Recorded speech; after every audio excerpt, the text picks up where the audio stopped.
Hello, sir. At your service. All stand to attention for the King of Albion! Today, you will decide what is to be done with the Bowerstone Old Quarter, site of the battle for Albion. Paige will offer her proposal. Riva shall stand against her. You may speak.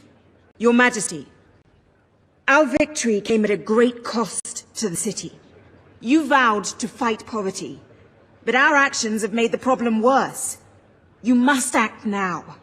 I ask that the old quarter be rebuilt, and its former residents rehomed. You wouldn't just be helping those in great need. You'd be sending a message to your people. They're scared, Your Majesty. Let them know they can count on you. Your Majesty, the old quarter was indeed devastated by your glorious triumph, but as its name subtly implies, it was old. The cost of rebuilding the area would be a colossal waste of money, and the people who called its decrepit shambles of streets and houses their home are better off without it. We destroyed the old quarter. It's only right we rebuild it. The King has reached his decision. The old quarter shall be rebuilt, and its former residents will have their homes returned. Thank you, Your Majesty. This will be a very popular move. I suppose there may be something to be gained by rebuilding part of the city. It shows our sense of industry has not yet been dampened. Very well, Your Majesty.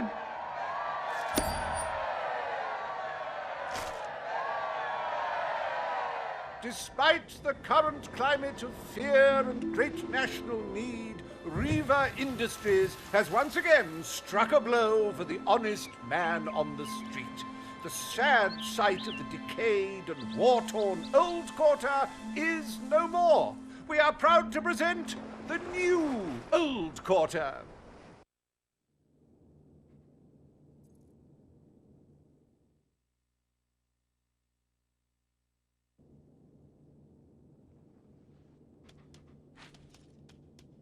Astonishing, Your Majesty.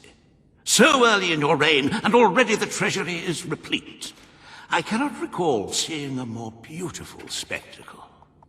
And yet there is still a kingdom to be run, and it never hurts to amass more gold. As a matter of fact, our very first order of business might have a bearing on our financial situation. The time has come to decide the annual town guard budget. As you can imagine, the people like to complain about crime and the lack of safety on our streets, and are calling for more guards than your brother was ever willing to pay for. You have 3 choices, Your Majesty. Leave the budget as it is. After all, the people have grown accustomed to murder, theft, and contraband. Increase the budget and fill the streets with soldiers keeping the peace. A rather costly solution. Or take a more considered approach by lowering the budget. For what is the point of a safe, well-policed kingdom when it is too poor to protect itself from certain annihilation? The people will be delighted, Your Majesty. But will they thank you when they are dead? Not unless they are turned into some sort of awful zombie creatures. That isn't what is going to happen, is it? Anyway, this will leave a sizable gap in the treasury.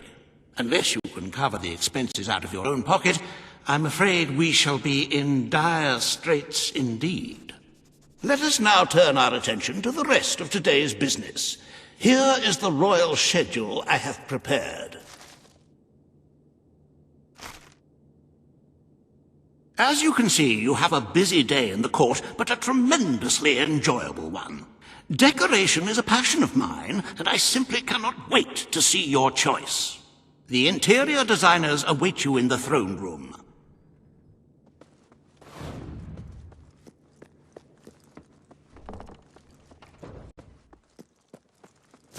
Majesty. At your service. Your Majesty. Yay! Greetings, Your Majesty. My king. His Majesty, the King of Albion. Greetings, most Salutations, mighty Your prince. most gracious Majesty.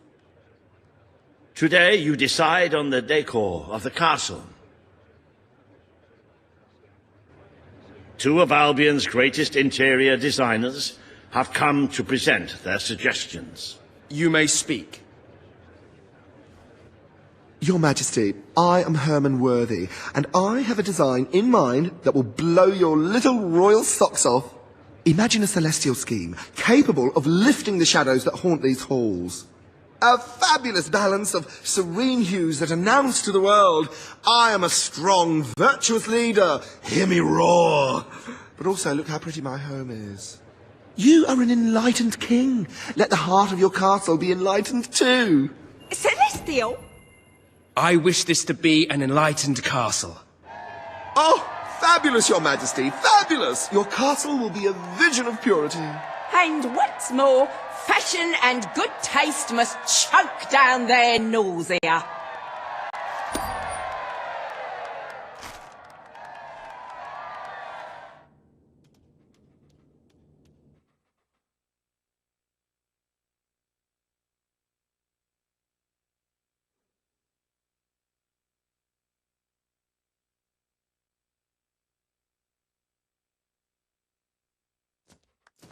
Greetings, at your orders.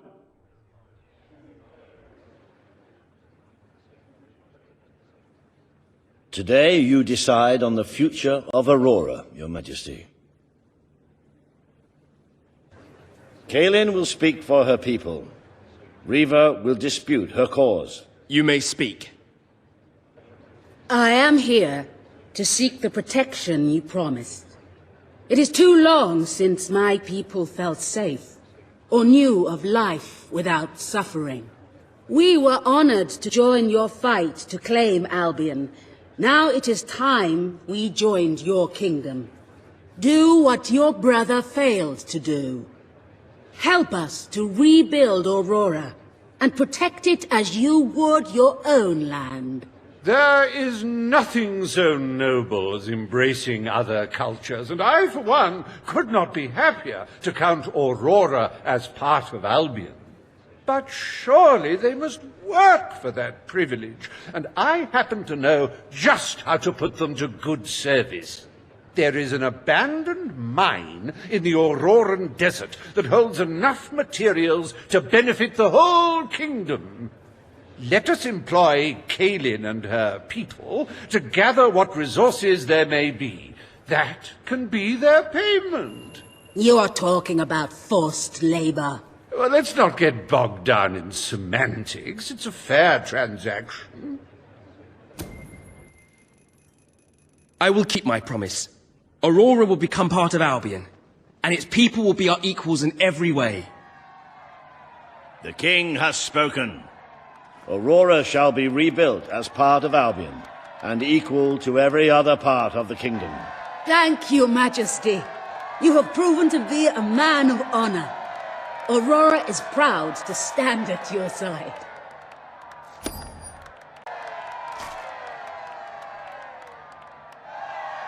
Welcome to the new and improved Aurora, an oasis of friendship, camaraderie, and many other lovely things.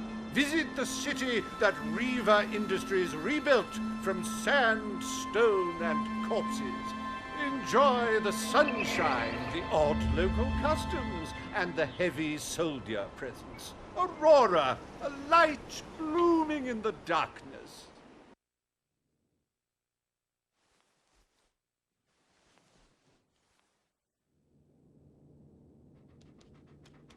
A most brave decision in court today, Your Majesty. Aurora might have proven to be a rather profitable resource, but I'm sure we can find other means of filling the treasury. As a matter of fact, we could already have stumbled upon such an opportunity. Aurora may not turn out to be a waste after all. It seems that a group of Albion explorers visiting Aurora have discovered a rare diamond in the desert. They heard the legend of this extraordinary gem from the locals, and understandably set out to find it, without a moment's regard for their own lives.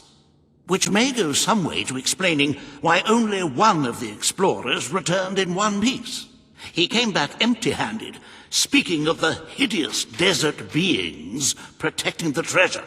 Think of the glory, Your Majesty, the adventure, the romance, the large sums of money we stand to make. The diamond is located in one of the caves beneath the Auroran wasteland, reportedly the site of an ancient, abandoned temple. You need only to take it.